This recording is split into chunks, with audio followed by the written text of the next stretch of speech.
Ada banyak hal yang bisa dipelajari dari kemenangan Liverpool atas klub Bundesliga SV Darmstadt di laga pramusim. Salah satunya merupakan pelajaran pahit soal taktik gegenpressing Jurgen Klopp dan kenapa Liverpool menelanjangi diri mereka sendiri. Pelajaran lainnya terkait satu pemain Liverpool yang tidak tergantikan di dalam skuad utama tim selain kosongnya lini belakang The Reds. Berikut penjelasan selengkapnya. Kita mulai dari pelajaran pahit Liverpool lebih dulu. Liverpool telanjangi diri sendiri. Gol balasan Darmstadt pada menit ke-10 mengekspos kelemahan utama Liverpool yang akan ditonton dengan penuh minat oleh musuh-musuh Liga Inggris mereka menjelang dimulainya musim baru kompetisi.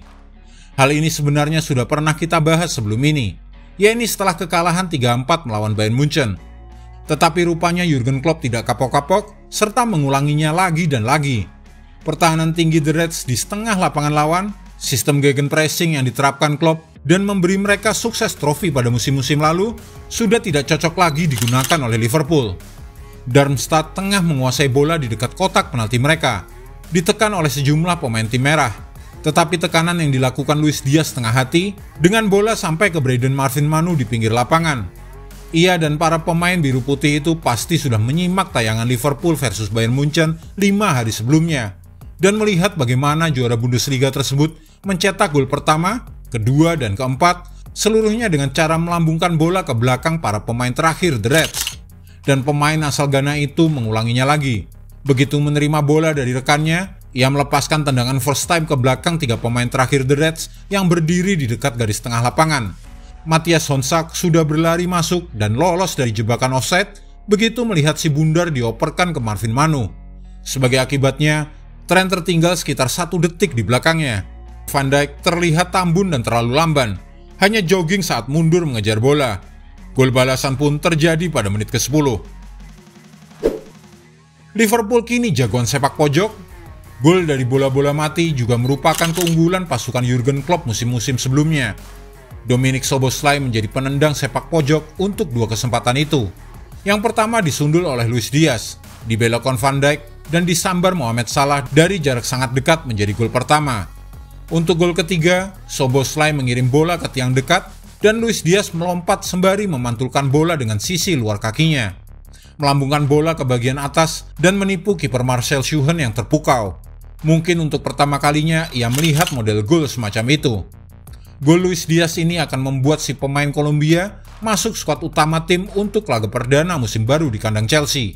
Kecerdikannya untuk mencetak gol tidak tertandingi. Sementara itu, gol kedua merupakan pemikiran cepat Mohamed Salah saat melihat kiper Schuhen dalam tekanan dan mengirim bola ke bek Christoph Zimmermann, mencuri bola dari kakinya dan meneruskan ke Diogo Jota yang mencongkel bola ke atas kiper yang malang. Cara Darmstadt akan dicontek oleh musuh-musuh Liverpool. Liverpool tidak bisa berharap terus-menerus ke bagian bola mati atau sepak pojok untuk bisa menang. Mereka perlu memperbaiki sistem gegenpressing atau menambah jumlah pemain muda usia, semuda Trent Alexander-Arnold yang masih memiliki stamina dan kegigihan untuk mundur secara cepat, meskipun akhirnya gagal mencegah gol Matthias Honsak. Jika tidak, maka Liverpool tidak usah bermimpi meraih gelar juara Liga Inggris musim depan. Mereka akan berkali-kali dipermalukan musuh-musuh Premier League mereka dengan cara yang sama seperti Darmstadt mencetak gol balasan menit ke-10 tersebut. Sangat jelas pelatih dan para pemain Darmstadt menonton ulang tayangan Liverpool versus Bayern Munchen dan belajar banyak dari cara juara Bundesliga itu menaklukkan pertahanan tinggi The Reds. Cara mereka mencetak gol balasan pada menit ke-10 itu persis seperti yang dilakukan anak-anak Thomas Tuchel saat mereka melesakkan gol pertama, kedua, dan keempat dalam kemenangan 3-4 di Rotten pada 2 Agustus lalu. 3 pemain Liverpool di belakang, 2 terlalu lamban. Selain Trent Alexander-Arnold, 2 pemain lain yang berdiri terlalu ke depan dan sudah dekat garis tengah lapangan itu adalah Kapten Virgil van Dijk dan Ibrahima Konate. Keduanya terlihat sangat lamban dalam mundur saat mengejar Matthias Honsak. Tim merah dengan cepat belajar dari kesalahan mereka itu, melambatkan permainan guna mencegah bola jatuh dengan mudah ke lawan. Di babak pertama ada 5 percobaan gol dilepaskan anak-anak Jurgen Klopp, 2 menjadi gol. Anda bisa melihat problem utama pertahanan Liverpool. 3 pemain dekat garis tengah lapangan adalah Alexander-Arnold, Ibrahima Konate, dan Kapten Virgil van Dijk. Pemain yang berada di pinggir lapangan, Brayden Marvin Manu, adalah pemain yang melepaskan sepakan first time usai menerima umpan dari rekannya. Sebuah langkah yang terukur dan pasti sudah didiskusikan oleh para pemain Darmstadt sebelum menghadapi The Reds.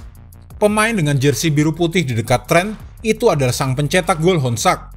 Perhatikan bahwa ia langsung bergerak masuk melewati ketiga pemain belakang The Reds, bahkan sebelum bola mencapai kaki si pemberi assist. Selanjutnya dapat Anda lihat, Honsak dengan mudah berhadapan 1 lawan 1 dengan ruang yang sangat luas untuk menceploskan bola ke gawang Liverpool. Apa kata Jurgen Klopp? Jurgen Klopp memberikan tanggapan usai duel Liverpool versus Darmstadt. Sang pelatih menilai The Reds seharusnya bisa cetak banyak gol dan tak kebobolan. Jurgen Klopp menyatakan Liverpool sebenarnya sudah bermain bagus. Sementara Liverpool unggul penguasaan bola 68-32%, selain itu raksasa Liga Inggris ini juga melepaskan 10 tembakan ke gawang Darmstadt. Klopp menyebutkan dalam 5-6 hari ke depan, dirinya akan mencari formasi yang tepat untuk melawan Chelsea. Ia tegaskan tak akan memakai formasi yang sama sepanjang musim. Lebih lanjut, Jurgen Klopp berharap semuanya baik-baik saja, di mana tak ada yang mengalami cedera. Menurutnya itu yang paling penting jelang melawan Chelsea dan laga selanjutnya. Liverpool tercatat telah melakoni 5 pertandingan pramusim 2023. Sayangnya mereka cuma mencatatkan 1 kali clean sheet menghadapi Leicester City. Sedangkan 4 laga lainnya selalu kebobolan. Bahkan 2 pertandingan melawan Fürth dan Bayern Munchen, kebobolan 4 gol. Menariknya, semua gol dari klub asal Jerman. Jadi wajar jika duel Liverpool versus Darmstadt ini membuat Jurgen Klopp kebakaran jenggot. Jika Anda menyukai video ini, jangan lupa klik like, share, subscribe, dan tendang loncengnya agar tak ketinggalan update terbaru dari kami.